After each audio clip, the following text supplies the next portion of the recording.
Hey guys, I wanted to show you one of my favorite seasonings for spicing things up. Normal part of meal prep is that you're going to be eating the same foods pretty often.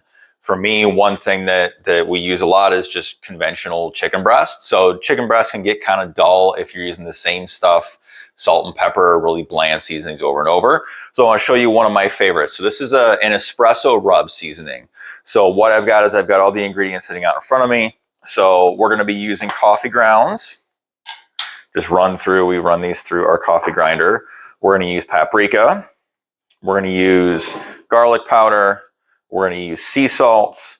And we're going to use some Splenda. So the Splenda is going to give just a little bit of a sweet element to it without racking up extra sugar. And then we're just going to marinate with a little bit of olive oil, just enough to keep it from sticking to the grill. So I'm going to put the combination of these different seasonings in the comments below. But basically what I do is I put everything into a glass dish. So this is everything all mixed together. Now with chicken, what you want to do is you're going to do 1 tablespoon of seasoning for every pound of chicken that you've got. So I've got 4 pounds of chicken. So we're going to do 4 tablespoons of the seasoning. I'm just going to sprinkle it in. And then obviously I'm going to mix it in before we do anything else. 3 and 4.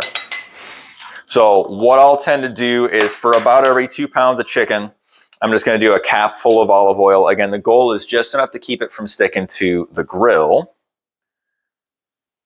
So I think the cap is about a ½ tablespoon of oil. So tablespoon total, split over 4 pounds of chicken.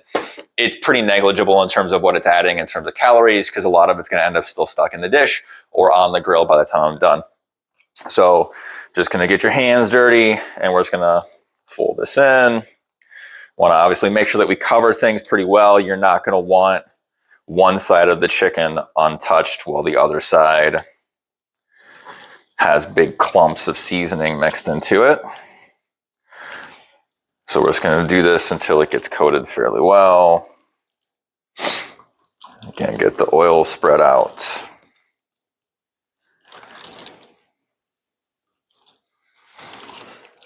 Obviously, if you spill any outside of the container, make sure you clean off your counter so you don't give yourself salmonella or E. coli. I never remember which one is eggs and which one is chicken, but they'll both kill you.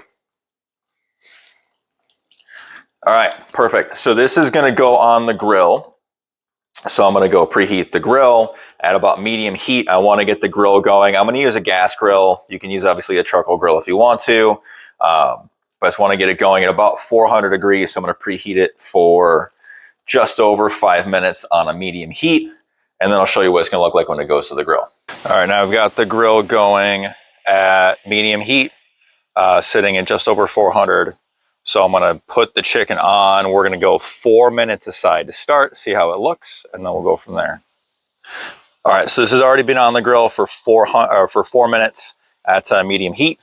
So we're just going to go ahead and flip it quick and then get it on for another 4 minutes before we finish this thing off. Goal is to get it to 160 degree internal temp with a food thermometer. All right, this is done. This is right at temp. So right at about 160, so this is going to come off and we'll take it inside. All right, so this is done. So like I said, 4 pounds of chicken. This is going to last us probably a couple of days for sure. Let it rest for about 10 minutes. You want to let the juices kind of all come back to the middle before you start cutting into it. Obviously, before you're going to put this in the fridge, you're going to want to let it cool down quite a bit. You're not going to want to get it dry. If it steams in the fridge before it's cooled off, you're going to end up with a fairly dry piece of chicken. So 10 minutes before you cut into it, probably 30 minutes before you put it back in the fridge. But listen, this pairs with basically anything: rice, sweet potatoes, veggies, take your pick, but gives you something different to try. I've never had anybody try who didn't love it. So give it a shot. Let me know what you think in the comments. And if you want to see more stuff like this, make sure you subscribe to our channel. See you next time.